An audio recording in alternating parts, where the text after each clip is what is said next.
Hi everyone, and welcome back to the channel. My name is Nevin Murchie, and I am a Canadian immigration attorney. Today, I'm going to discuss applying for a temporary resident permit, TRP, at a land border port of entry. If you are inadmissible to Canada, but need to enter the country for a valid reason, this video is for you. Let's talk TRPs.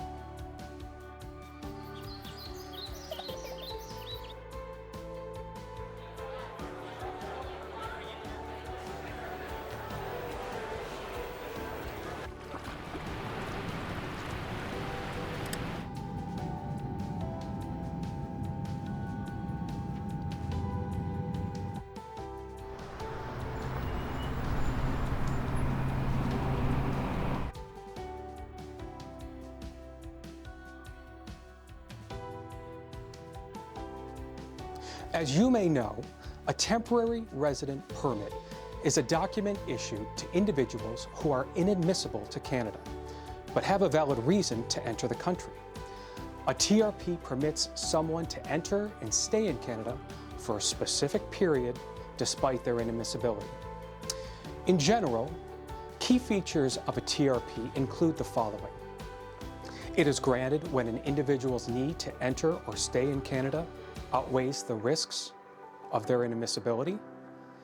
It can be short in duration, a few days, or up to 3 years depending on the circumstances. A TRP is not the same as a visitor visa or work permit. It is a special authorization for those who would otherwise be denied entry. Issuance is at the discretion of Canadian immigration. A TRP can be for a one-time entry or allow multiple entries during its validity period. It can be applied for at a visa office before traveling to Canada or at a land border port of entry. To further explain applying for a TRP at a land border port of entry, let's review a previous client's actual experience. In this example, we will refer to the client as Joe Client. Joe is a U.S. citizen who wanted to temporarily enter Canada to attend a funeral of a close family member. Unfortunately, Joe had previously been convicted of driving while impaired in 2018, and as a result was inadmissible to Canada. Joe was obviously upset by this and wanted to do whatever he had to do to be allowed to enter Canada, to attend the funeral and pay his respects.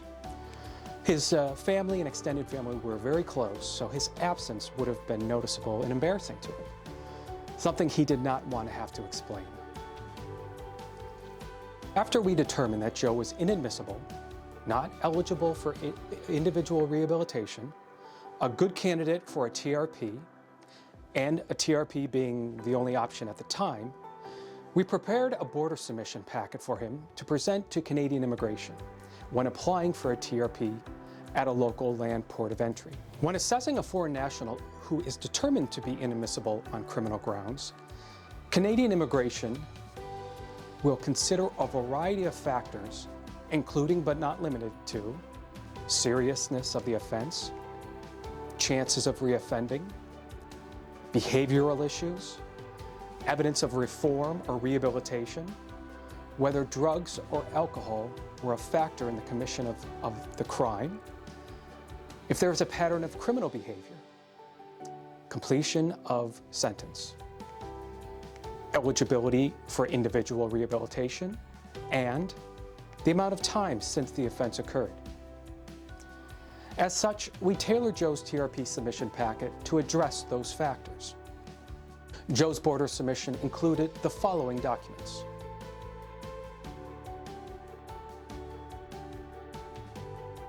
A day before the funeral, Joe picked up his border submission from my office and then made his way to our local U.S.-Canadian land port of entry. At primary inspection, Joe requested to apply for a TRP. The inspecting officer instructed Joe to pull over and go into the CBSA building for secondary inspection. While in secondary, Joe's submission was carefully reviewed by a Canadian immigration officer. Fortunately, Joe was granted a temporary resident permit for 2 days. He was told not to drive up to Canada, which Joe promised he would not do. Joe kept his promise and attended the funeral and subsequent family events over the next 2 days without incident. All right, so that's a brief overview of applying for a TRP at a land border port of entry.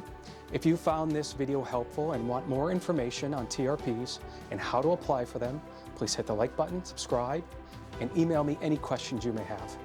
As always, until next time, safe travels and good luck navigating your immigration journey to Canada.